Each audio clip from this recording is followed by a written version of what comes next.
Hello, my dear students. Good morning, everybody. Good morning, sir.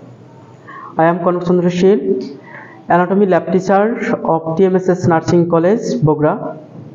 Today we will discuss about skull bone, femur, and pelvis. So, everyone should be attentive in my class. For my student advantage, I will discuss my topic both Bangla and English language. তো আজকে আমরা শিখব কিছু বোন সম্পর্কে, তারপর শিখব আমরা স্কাল বোন সম্পর্কে এবং আমরা শিখব পেলভিস সম্পর্কে।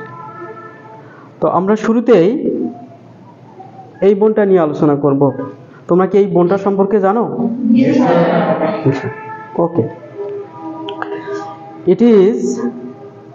it is the bone of femur. It is the longest, largest and strongest bone of human body. It is the bone of lower part of human body. We know that every long bone has three parts. It also has three parts. One is upper end, shaft and lower end.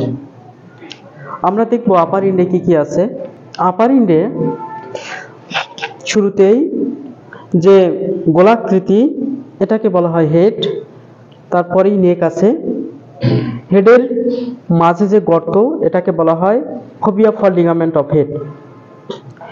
এরপরে যদি আমরা আসি, এই অংশটাকে বলা হয় greater ট্রোকেন্টর এবং এই অংশটাকে বলা হয় লেজার ট্রোকেন্টর। আমাদের এই গ্রেটার ট্রোকেন্টর এবং লেজার ট্রোকেন্টরের মাঝে যে উঁচু অংশটা, এটাকে বলা হয় ইন্টারট্রোকেন্টারি ক্রেস্ট। কি বলা হয়? ইন্টারট্রোকেন্টারি ক্রেস্ট। এরপর আমরা যদি দেখি সামনে অ্যানাটমিক্যাল অ্যান্টেরিয়র পার্টে যদি আমরা দেখি, তো দেখব কি গ্রেটার ট্রোকেন্টর এবং লেজার ট্রোকেন্টরের মাঝে একটা লাইন চলে গেছে। একে আমরা বলবো ইন্টারট্রোকেন্টারিক লাইন। ওকে, এরপর আমরা আসবো শ্যাফটে। শ্যাফট এর অপর নাম হচ্ছে বডি। এই শ্যাফটের মধ্যে আমরা যদি দেখি, it has three border and three surface. আমরা প্রথমেই যদি সারফেসের দিকে দেখি, তাহলে সম্মুখে যে সারফেসটা বা সরাসরি যে আমাদের সামনের যে সারফেসটা, এটাকে বলা হয় অ্যান্টেরিয়র সারফেস। মাঝখানে যে সারফেসটা, একে বলা হয় মিডিয়াল সারফেস এবং পার্শ্বের যে সারফেসটা, একে বলা হয় ল্যাটেরাল সারফেস। এবং আমরা যদি দেখি বর্ডার, মাঝখানে যে বর্ডারটা চলে গেছে, একে বলা হয় মিডিয়াল বর্ডার। পার্শ্বে যে বর্ডারটা আছে, এটাকে বলা হয় ল্যাটেরাল বর্ডার। এবং পিছনে যেটা বলা হয় পোস্টেরিয়র পার্ট, এই পোস্টেরিয়রের যে বর্ডারটা চলে গেছে, একে বলা হয় পোস্টেরিয়র বর্ডার। এই পোস্টেরিয়রের পার্টেই আমরা এখানে পাবো একটা গর্ত, যেটা বর্ডারের পোস্টেরিয়র বর্ডারের সন্নিকটে অবস্থিত। এটাকে বলা হয় নিউট্রিয়েন্ট ফোরামেন। উপরে যদি দেখি আমরা শ্যাফটের উপরে, এটাকে যে উচ্চ অংশটাকে বলা হয় গ্লুটিয়াল টিউবারোসিটি। এটা হচ্ছে লিনিয়া অ্যাসপেরা। এবং শ্যাফটের নিচে যদি আমরা দেখি যে মসৃণ এবং সমতল জায়গাটা, এটাকে বলা হয় পপ্লিটিয়াল সারফেস।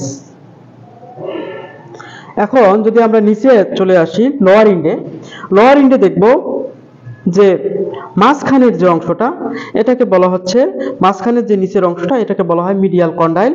এর উপরে মিডিয়াল এপিকন্ডাইল এবং পার্শ্বে ল্যাটারাল কন্ডাইল, ল্যাটারাল এপিকন্ডাইল। আমরা দেখতে পাচ্ছি যে দুই কন্ডাইলের মাঝখানে একটা গর্ত আছে। এই গর্তটাকে বলা হয় ইন্টারকন্ডাইলার ফোসা। কি বলা হয়? ইন্টারকন্ডাইলার ফোসা। এবং এই কন্ডাইলের আমরা যদি একদম শেষ ভাগে দেখি, একটা মসৃণ একটা সারফেস দেখা যাচ্ছে। এই সারফেসটার নাম হচ্ছে প্যাটেলার সারফেস। এই সারফেসটার নাম হচ্ছে প্যাটেলার সারফেস। কারো কোনো ফিমার সম্পর্কে প্রশ্ন আছে? স্যার আমার একটা প্রশ্ন ছিল, আমি কিভাবে বুঝবো যে এই ফিমারটা কোন সাইডের, এটা লেফট সাইডের নাকি রাইট সাইডের, এটা যদি একটু বলতেন।